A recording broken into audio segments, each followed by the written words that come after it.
ভাই আজকে অবস্থা এমন যে বাইক নিয়ে বের হয় এখন একটা রিস্ক হয়ে গেছে। মাত্র এক কাটা তেল নিয়ে আমি এখন এমন একটা পরিস্থিতির মধ্যে আছি। আসসালামু আলাইকুম, হে everyone, this is Tafsirul Islam. Welcome to my YouTube channel blogs by Tafsirul. So basically কালকে সকালে আমাকে যেতে হবে নাটোরে। আমার গাড়ির ফাইল রেডি হয়েছে, তারা ফোন করছিল, তো সেইটা আনতে যেতে হবে। এর পাশাপাশি আমার বাইকে একটি ফ্রি সার্ভিস রয়েছে, সেটা নিয়েও খুব জরুরি ছিল। কিন্তু সমস্যা হচ্ছে দেশে এখন তেলের যে সংকটের কারণে যে ভয়াবহ একটা পরিস্থিতি চলতেছে, পাম্পে গেলে লাইন শেষ হয় না, ঘন্টার পরে ঘন্টা দাঁড়িয়ে থাকতে হয়, তেল পাওয়া যাচ্ছে না।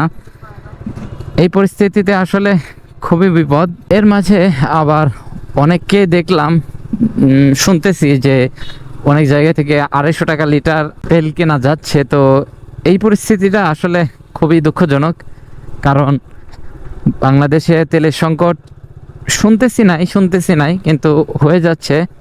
আর লোকাল মার্কেটে দেখুন আপনারা কিন্তু 250 টাকা 200 টাকা করে তেল ঠিকই পাচ্ছেন। এই হলো ব্যাপার। গতকালই দেখলাম এক বড় ভাই গল্প করছিল, তার বাবা সকালে পাম্পে গিয়ে লাইনে দাঁড়িয়েছে। সে দুপুর 1টায় পাম্প থেকে আসলে রাগ করে চলে আসছে। এক পর্যায়ে গরমের মধ্যে এভাবে লাইনে দাঁড়িয়ে আর কি তেল নিতে পারে নাই। এরপরে রাত্রি 3টার সময় সে বড় ভাই আর কি গেছে পাম্পে। সে পাম্পে গিয়ে যে দেখে যে সেই সময়ও 1500 গাড়ির সিরিয়াল। এটা ভাবা যায়। এই হলো অবস্থা। তো আমার বাইকে এখন মাত্র 1 কাটা তেল আছে। এই তেল নিয়ে আমি নাটোর যেতে পারবো, কিন্তু নাটোর থেকে আসার কোনো গ্যারান্টি নাই, তেল শেষ হয়ে যেতে পারে। তো এইভাবে আসলে এখানে আমি তেল নিতে পারলাম না, খুবই চেষ্টা করছি আমাদের এইদিকে।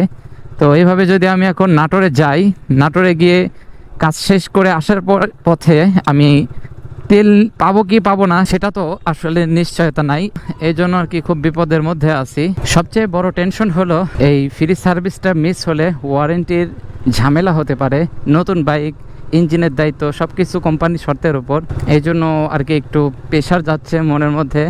এখন আসলে মনে হচ্ছে যে বাইক আছে কিন্তু রাস্তায় নামা যাচ্ছে না। যাই হোক, দেখি কি করা যায়, হয়তো বাসেই যেতে হবে। আর আপনারাও একটু জানাবেন যে আপনাদের এলাকাতেও কি এমন চলছে, কমেন্ট করে জানাই দিবেন। তো আজকের এই ভিডিওটা এখানে শেষ করে দেই। এটুকুই আপনাদের সাথে শেয়ার করার ইচ্ছা ছিল, শেয়ার করে দিলাম। আজকের এই ভিডিওটা অন্ধকারে করে ফেললাম, কারণ খারাপ লাগছিল বিষয়টা নিয়ে, মাথায় আসলে পেইন দিচ্ছিল। আপনাদেরকে একটু জানানোর ইচ্ছা ছিল, এই জন্য জানাই দিলাম। যাই হোক, আজকের এই ভিডিও থেকে আমরা বিদায় নেই। যদি আজকের এই ভিডিওতে কোনো কিছু ভালো লাগে তাহলে অবশ্যই একটি লাইক করবেন, কমেন্ট করে আপনার মতামতটি জানাবেন। আর দেখা হচ্ছে পরবর্তী ভিডিও নিয়ে। সে পর্যন্ত আপনারা ভালো থাকুন, সুস্থ থাকুন। আল্লাহ হাফেজ।